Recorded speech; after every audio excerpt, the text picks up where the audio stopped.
I have this play in the steering right here, okay, but it feels weird. Something doesn't feel right. That is where we have a problem.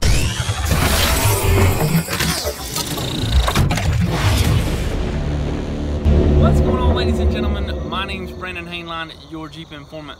Now today we're going to be discussing the steering issue that so many of you new JL owners are experiencing. We're going to be talking about why some of the JLs do it and some of them don't.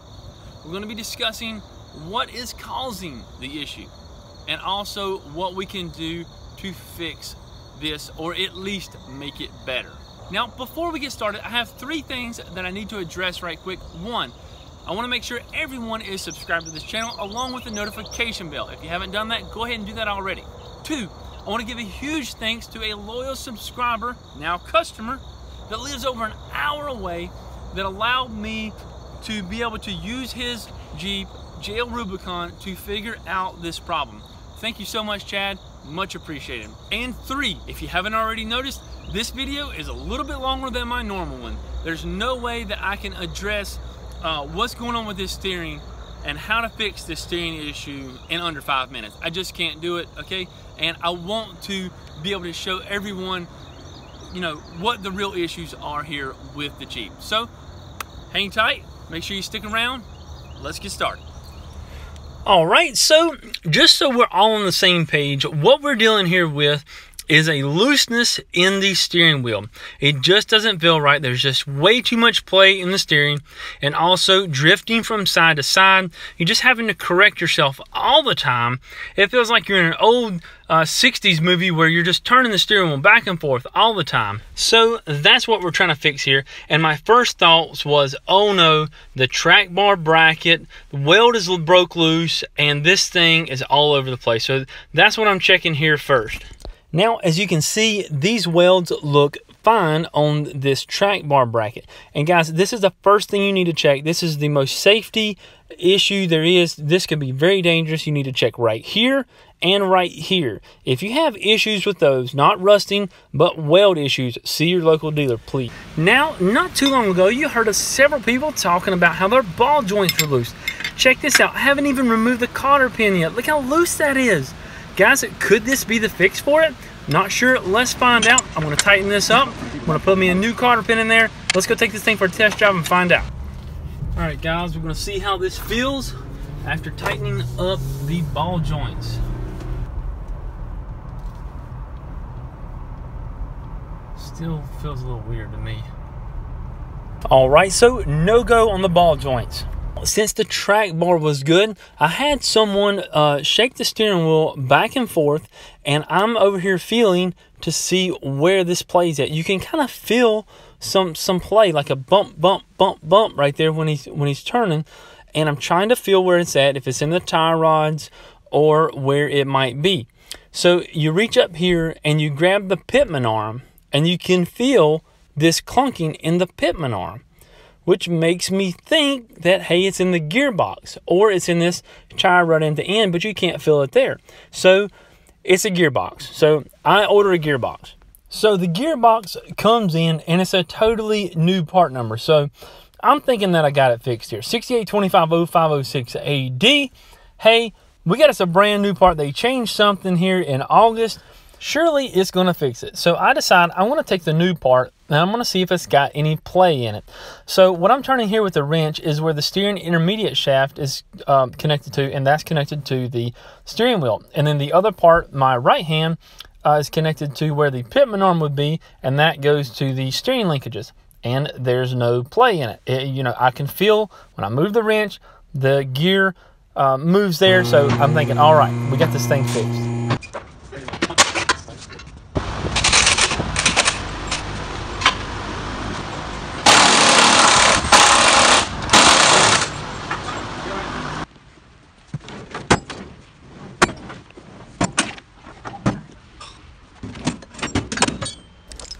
All right, now for any of you that are experienced in steering and suspension work, you know that the pitman arm is never easy to get off. Check this out.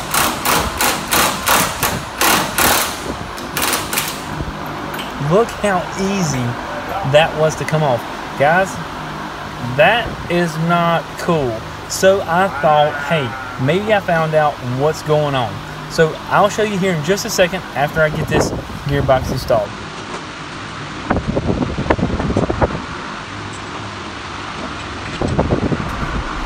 Alright, now what you're looking at here is the pitman arm where it is mounted to the gearbox. And as you can see, there is a gap there between the top of the pitman arm and the bottom of the case, and that is around 8 millimeters. That fits nice and snug in there. Okay, now let's take a look at a brand new Jeep off the lot. And as you can already see, just with the eye, that gap is way bigger than 8 millimeters, and there's the proof in the pudding. We're looking maybe about 10 millimeters. So I'm thinking, hey, this is going to fix it. The pitman arm is not up on the gear tight enough and allowing for slop in the steering. So, haha, I'll get it fixed, right? All right, I'm excited to find out. So let's go ahead and put some power steering fluid in this thing and go test drive this sucker. Here's the fluid that's needed. It's a special electric power steering fluid, 6808845AB. It comes in 16-ounce bottles and it's outrageously expensive. Now that I've got fluid in it, let's go for a test drive. All right, guys, let's see how it does. Ooh, so far not so good. I don't think. Yeah, still pretty bad.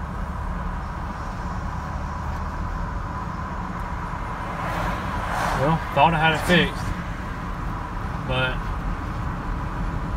it just feels like something wagging. It feels like it's just total delay. Now, since I replaced the gearbox, the steering wheel is off center. Now, you don't have to do an alignment to straighten the steering wheel. There's a separate adjustment for that. But I want to see what the caster looks like on this thing, because some people are saying that their lower control arms, you know, tightening that up or loosening and tightening it up is fixing it. Remember at the first of the video when I said some did and some didn't? I've drove a Sport and a Sahara, and they don't have near as much play as the Rubicon does, and now I'm wondering if really this caster is the true issue. So you can see here that all three have different specs on the caster. So let's take a look at the caster. 4.6 is right on the money, but is it even adjustable? Whoa, look what we have here, guys. You see these two little pieces right here? If you don't know what those are for caster adjustments, but you cannot adjust the caster with this bolt that's being used currently. Jeep did not install a caster adjusting bolt. So let's take a look and see what we need to adjust the caster. Okay, so as you can see, I've got the front lower control arm bolt out, and if you can see right here, the bolt is not the same size.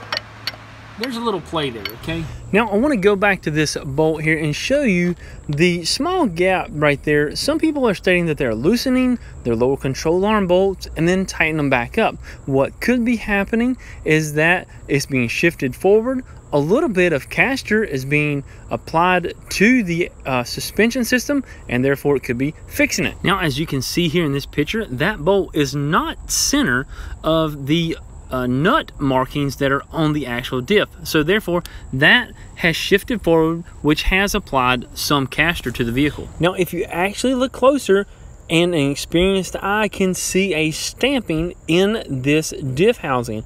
What is that for? That is for you to cut out, okay, so that you can actually make a larger caster adjustment. Now, there's two things that you got to do before you can adjust the caster. One is we got to notch out this lower control arm bolt that we just talked about. And two, you have to have a caster adjusting bolt and washer. Now, they don't make one for the JL yet from the factory. I'm sure they do aftermarket, but I had to go back to it 2018 JK to get this bolt and washer. There's actually three pieces to this. There's a bolt, washer, and nut. I'll leave those part numbers down in the description area below for your access. Now, before we notch this out, I want to show you the difference in the diameter of the two different bolts. As you can see, the caster adjusting bolt is much skinnier than the factory bolt. Now, you could possibly just put this bolt in, adjust it where as far as it could be, and actually get more caster than you already have. But I want to go as far as we can to make the largest difference to see if this fixes our problem.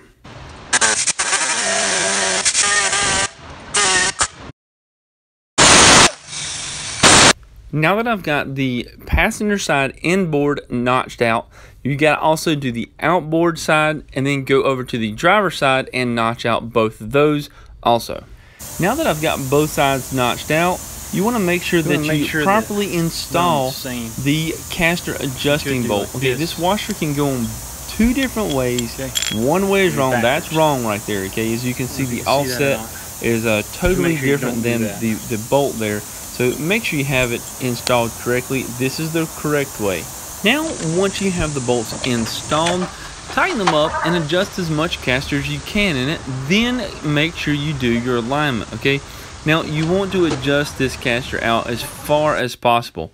Now, what I was able to do is somehow I got it right on the money the first time. As you can see here, 5.5 and 5.4 degrees of caster was the most I could get. So if we take a look at back what it was, we had 4.6 degrees caster, so we have increased it by 0.8 degrees. This is the most I could get. So let's pull this thing off, go for a test drive, and I'm really excited to see what we're going to find here. All right, guys and girls, let's find out what this thing's got. If this caster adjustment made any difference in the drifting of, as I can already tell, it feels better already actually.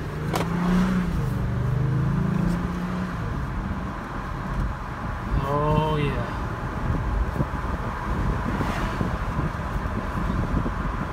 So far so good.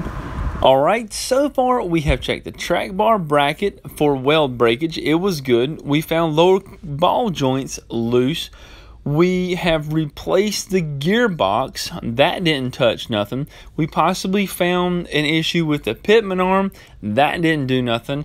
We adjusted the caster. That was the first time we finally had something that made a difference. So I'm starting to think this is a mechanical issue, not a software issue.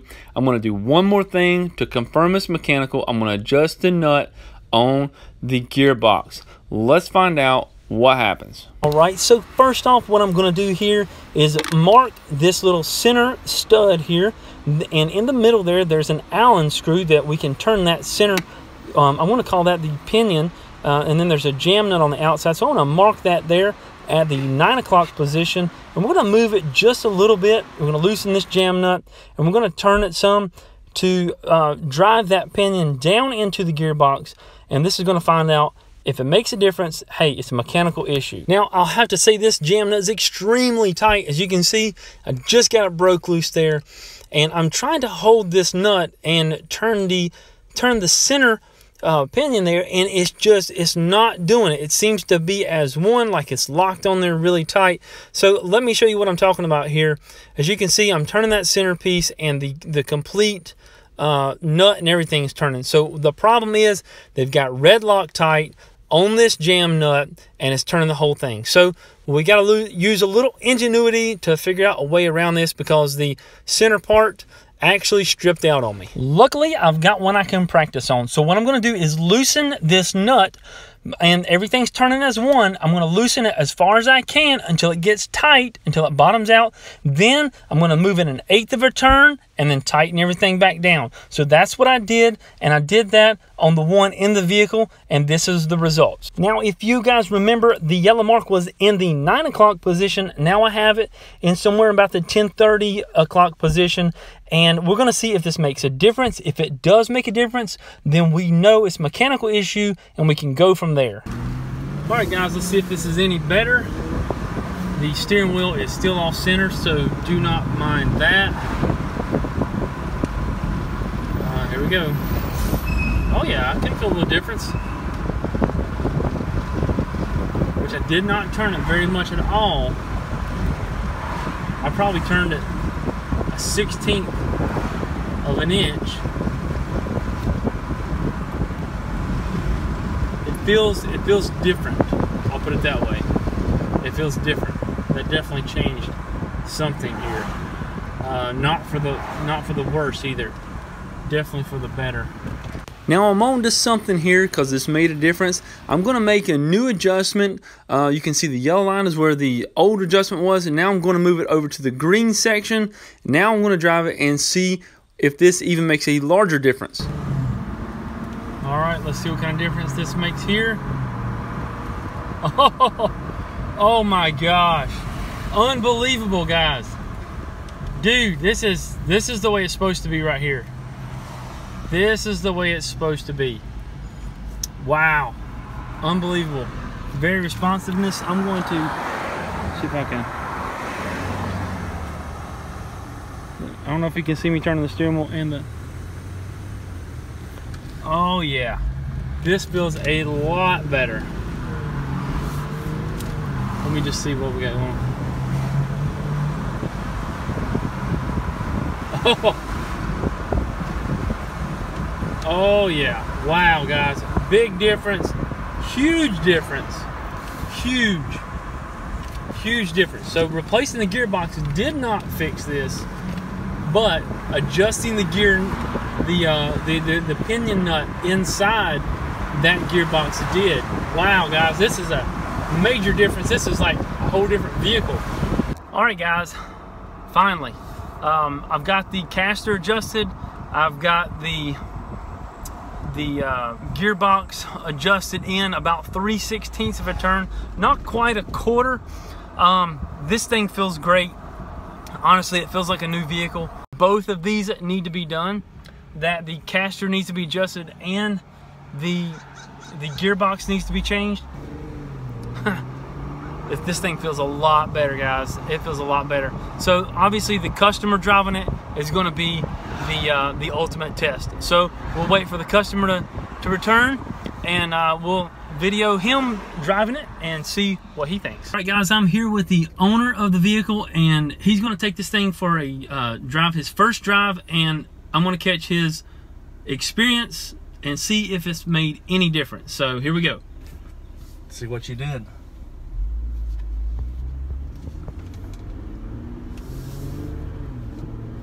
Any difference? Holy cow.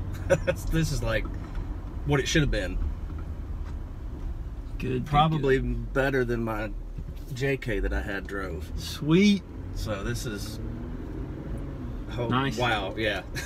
Good. No good. more than the few feet we've been, so I can actually relax and drive now instead of wondering which way I'm going to go next. That's right. Good. Oh yeah, that's a lot tighter. Well, I was a little concerned about getting it too tight for the winter time.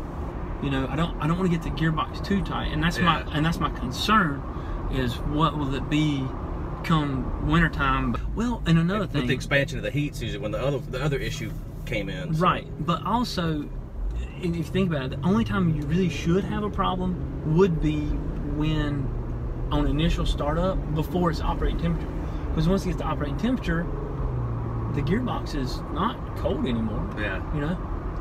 Yeah, that's... Alright, so here we are on the interstate, and any difference? Can you tell? It's a lot better. It's not drifting all over the road. I'm not sitting here just sawing it back and forth, basically. It's just like sit here with one hand on the steering wheel and... It's not fighting it. You can see it, guys. Proof in the pudding. Before, it really seemed like you just had to, you know, constantly correct all the time. Well, ladies and gentlemen, there's another happy customer leaving. I did talk to him later this evening, and he said he didn't have to fight it like he's always had to, and it's a pleasure to drive. Well, ladies and gentlemen, if you hung around for this long, thank you so much for watching.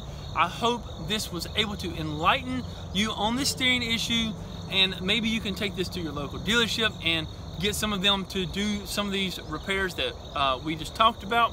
I want to give a big thanks again to Chad that allowed me to use this Jeep. Also, if you see the shirt that I'm having, this is a little Jeep Informant shirt. Check this out. Right there, you see the logo? That's right, I finally got some Jeep Informant shirts.